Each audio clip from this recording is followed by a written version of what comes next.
begini. Jangan juga begini. Berdiri.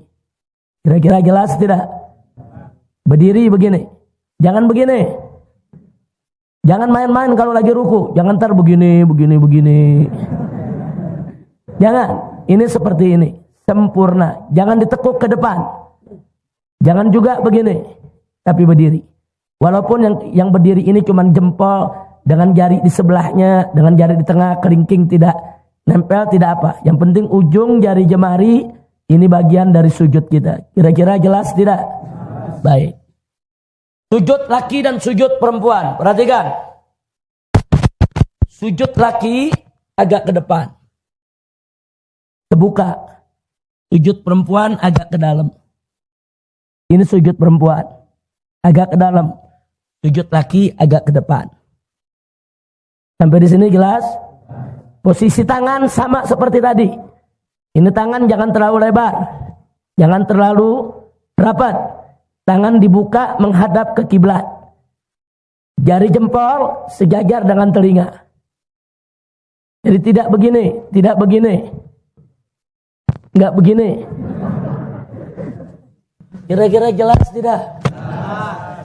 Ini pelajaran sholat penting. Kira-kira jelas tidak?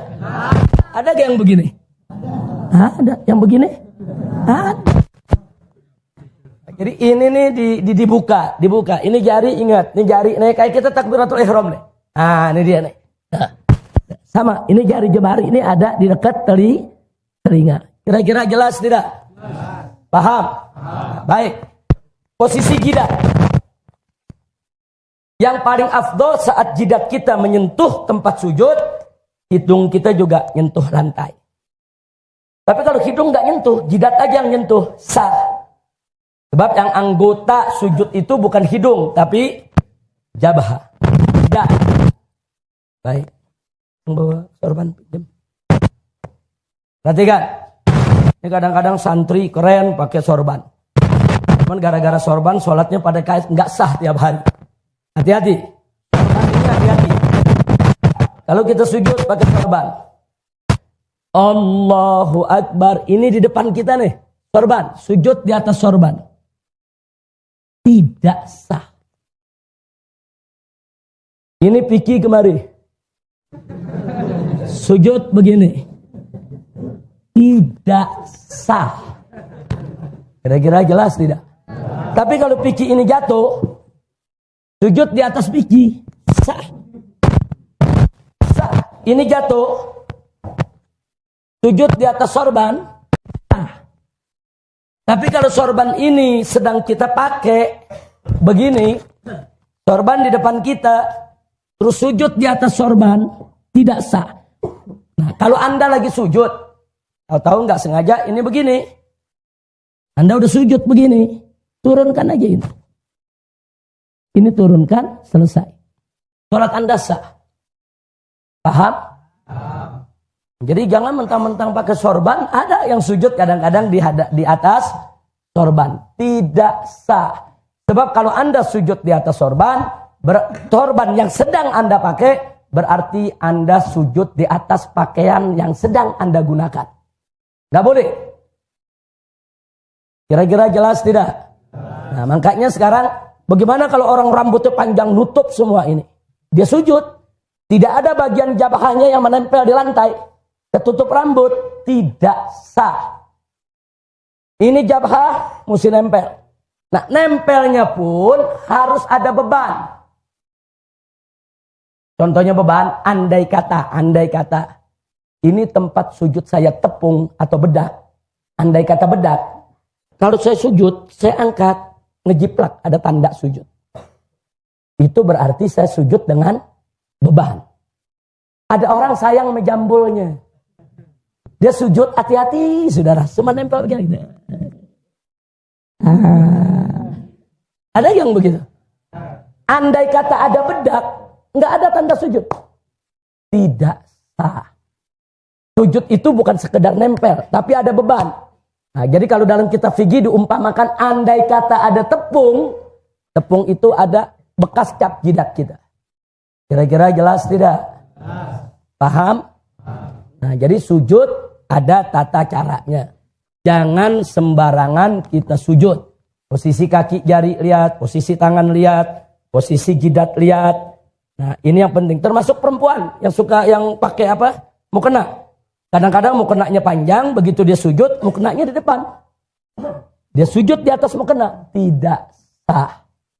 Makanya hati-hati tempat sujud kita, nah, jangan sampai berkaitan dengan apa yang sedang kita pakai. Kira-kira jelas tidak? Paham semua?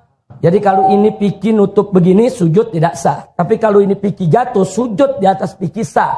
Karena kalau piki sudah terlepas, dia tidak lagi sedang kita pakai. Sampai di sini jelas?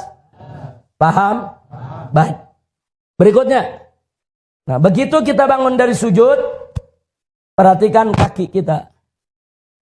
Bangun dari sujud. Allahu Akbar.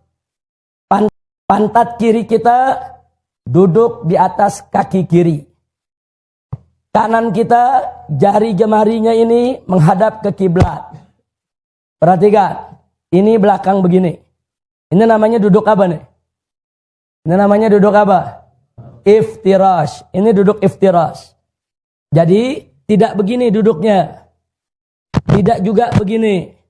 Kecuali bagi yang berhalangan. Yang sakit, yang badannya kegemukan, yang ada asam uratnya, dia nggak bisa duduk dengan sempurna, itu lain masalah. Tapi kalau kita lagi sehat, walafiat, duduk yang sempurna, duduk di atas betis kiri nih, ini telapak kaki kiri nih, ini pantat kita duduk di kaki kiri nih. Nah, beban kita ada di kiri, kaki kanan, nah, kita lihat ini seperti ini. Jari jemari, perhatikan, begitu kita duduk, jari jemari kita tidak megang dengkul. Enggak. Jari jemari kita di atas paha. Bukan megang dengkul. Di atas paha jangan dibuka lebar. Jangan dibuka lebar. Tidak mesti terlalu rapat. Biasa saja. Jari jemari kita menghadap kiblat. Tanah kiblat semua menghadap kiblat. Kita punya jari. Ujung jari sejajar dengan ujung dengkul kita. Jadi bukan di atas dengkul. Tapi di atas paha ujung ini. Seperti ini. Nah, jadi ini kaki kita seperti ini, belakangnya, depannya seperti ini. Sampai di sini jelas tidak? Kemudian kita sujud sama seperti itu. Nah, setelah sujud kita akan berdiri. Nah, dalam mazhab Syafi'i saat kita mau diri, nah, ada sunnah untuk kita yaitu duduk sejenak istirahat. Jadi nggak langsung berdiri. Nah, duduk sejenak istirahat baru berdiri. Tapi kalau mau langsung diri pun tidak apa-apa. Ingat, begitu berdiri tidak perlu angkat tangan lagi. Ini jamaah di sini masih banyak yang angkat tangan. Nah, masuk rakaat kedua, Allahu Akbar. Enggak.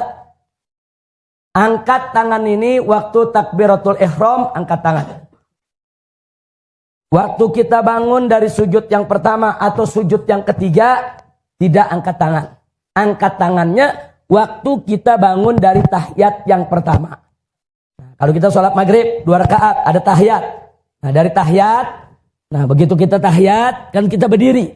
Saat kita berdiri angkat tangan. Allahu Akbar. Nah, jangan tiap rakaat angkat tangan. Kira-kira jelas tidak?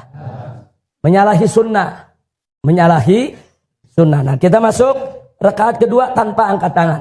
Sedekap lagi. Baca Fatihah lagi, baca surat lagi, ruku lagi seperti tadi, i'tidal lagi seperti tadi, sujud lagi seperti tadi, duduk lagi seperti tadi, sujud lagi, baru kita tahiyat yang pertama. Perhatikan. Tahiyat yang pertama, duduk kita tetap duduk iftirash. Sama seperti duduk yang tadi. Tangan kita perhatikan. Yang kiri seperti tadi, di atas paha madhab kiblat. Yang kanan seperti ini. Siap-siap mau diangkat ini jari. Posisinya seperti ini. Jadi begitu kita sampai asyhadu alla ilaha illallah, angkat jari. Angkat jari telunjuk kita agak sedikit tinggi, kemudian turunkan sedikit rendah. Selesai. Itu namanya digerakkan sekali. Asyhadu alla ilaha illallah wa asyhadu anna Muhammadar Rasulullah. Perhatikan dari awal sholat sampai akhir sholat, mata kita lihat tempat sujud. Kecuali saat kita lagi tahiyat. Saat jari kita menunjuk, mata kita lihat ke ujung jari kita. Saat kita tunjuk, mata kita lihat ujung jari kita. Tapi selain itu, mata lihat tempat sujud kita. Jangan mata kita jelalatan. Kira-kira jelas tidak? Jangan begitu sholat, mata jelalatan. Begini. Jangan lihat mata. Lihat tempat sujud. Lihat tempat sujud. Lihat tempat sujud. Gak usah lihat kanan, gak usah lihat kiri, gak usah lihat depan, apa. Lihat tempat sujud. Kecuali sedang tahiyat. Sampai di situ jelas? Paham? Nah, begitu masuk rakaat ketiga sama rakaat keempat yang terakhir. Duduk yang terakhir, perhatikan. Duduk yang terakhir, pantat kita yang kiri duduk di lantai. Bukan duduk di atas kaki. Duduk di lantai. Nah, kemudian kita punya kaki nih, telapak kaki kiri ada di bawah betis kanan. Perhatikan ini betis ini. Ini betis. Ada di bawah betis kanan. Seperti ini. Seperti ini. Lihat, ini jari jemari kita menghadap kiblat. Telapak kaki kita ada di bawah betis. Pantat kiri kita melekat ke duduk di atas lantai. Ini namanya duduk apa? Ini duduk apa? Duduk tawarruk. Posisi kita sama seperti tahiyat yang pertama. Yang kiri ada di atas paha paling ujung. Yang kanan seperti ini, siap untuk diangkat. Di sini jelas tidak? Kemudian salam. Perhatikan. Saat kita salam, Assalamualaikum warahmatullahi. Ini kepala kita yang bergerak, bukan badan. Assalamualaikum warahmatullahi. Assalamualaikum warahmatullahi. Jangan badan yang bergerak. Assalamualaikum warahmatullahi. Assalamualaikum warahmatullahi. Bisa batal sholat kita. Karena salah satu syarat sahnya sholat, seluruh badan kita dari mulai takbiratul ihram sampai salam harus menghadap kiblat. Seluruh badan kita harus menghadap kiblat. Dari mulai takbiratul ihram sampai salam. Nah, begitu detik-detik terakhir, Assalamualaikum warahmatullahi. Ini nih badan kita udah nggak menghadap kiblat lagi. Kira-kira jelas tidak? Jadi salam yang tertib, salam ke kanan, salam ke kiri. Ini yang muktamad dalam madhab Imam Syafi'i. Jadi jangan ikutin teriko-teriko. Kita tidak menghina madhab lain, saudara. Tapi dalam madhab Syafi'i ada tata cara yang memang sudah diajarkan oleh orang-orang tua kita. Sholatlah dengan tata cara tersebut. Karena Nabi mengatakan, Sallu kama ra'aitumuni usolli. Sholatlah kalian sebagaimana kalian lihat aku sholat. Nah, riwayat-riwayat yang sampai kepada kita melalui para imam di madhab Syafi'i, begitulah tata cara sholat. Nah, kalau di Syiah, salamnya saudara dia tepok, dia punya paha. Kita nggak ada riwayat semacam itu. Nah, jadi kita tidak usil kepada mereka punya madhab, kita ikuti saja madhab kita. Nah, seperti tadi, madhab Malik diluruskan tangannya, saudara. Sedangkan kita sedekap. Ahlus sunnah waladhdallin pakai amin tidak? Pakai amin. Nah, sedangkan dalam madhab Syiah pakai amin batal sholatnya. Nah, jadi hal-hal begini kita mesti paham adanya perbedaan-perbedaan. Nggak usah kita masuk dalam perbedaan. Yang penting kita ikut madhab Syafi'i. Sholat saja yang diajarkan dalam madhab Imam Syafi'i. Dalam madhab lain, saudara, ada saatnya kita pelajari, ada saatnya kita kenal untuk muqaranah, untuk sekedar tahu. Jangan sampai kita saling mengkafirkan hanya karena beberapa perbedaan di antara kita dengan madhab yang lain. Sampai di sini jelas tidak? Paham semua? Ini pelajaran singkat. Nah, jadi saya minta tolong nanti pulang dari sini, khususnya yang anak-anak muda ini, cari guru di kampungnya masing-masing, belajar sama gurunya. Bagaimana cara wudhu yang betul? Bagaimana cara sholat yang betul? Sebab semua ada aturan, bukan gak ada aturan. Mana yang rukun, mana sunnah abad, mana sunnah hayat, mana bacaannya betul, mana bacaannya enggak. Cari guru. Oh, kalau anda madhab Syafi'i, cari guru yang Syafi'i, saudara. Belajar kepada kiai anda, belajar kepada guru-guru anda. Jangan sampai kita ngaku madhab Syafi'i, tapi kita nggak ngerti Bagaimana tata cara sholat?